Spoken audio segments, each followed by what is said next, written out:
We're fitting a Coil helper kit to the rear suspension of this Toyota Fortuner. The customer tows the caravan. The weight over the tow ball pushes the rear end down, which causes spring sag. These airbags will solve that spring sag problem and level the vehicle simply by inflating the airbags. The airbag fits inside the coil spring. But first of all, we need to remove the coils.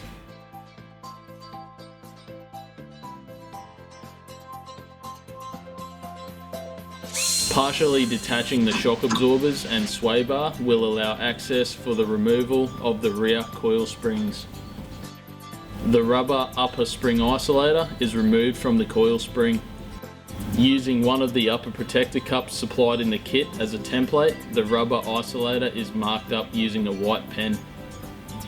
A neat opening is cut out of the rubber isolator to allow a direct route for the airline that will connect into the airbag.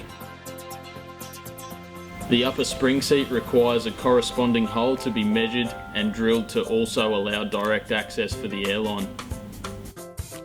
Squeezing and twisting the airbag slightly will make it easier to insert the airbag into the coil spring.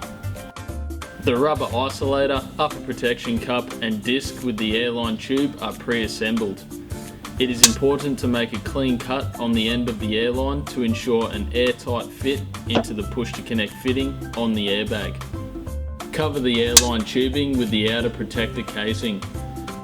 Reattaching the rubber isolator to the upper coil spring, the airline can be threaded through the previously drilled hole and the coil spring with airbag can be refitted into the vehicle's upper and lower coil spring seats. The shock absorbers and sway bar are reattached and tightened using a torque wrench. Left and right airline tubes are run towards the rear of the vehicle using zip ties to secure them in place. Once again, the airlines are neatly trimmed before being connected into the push-to-connect fitting at the rear of the inflation valves. Using an air compressor, the airbags are easily inflated. As the airbags inflate, they lift the rear end of the vehicle, solving that spring sag problem when towing a caravan. It's a good idea to check for air leaks on all connections using a spray bottle with soapy water. There we go guys, thanks for watching. Now remember, bag it with the best.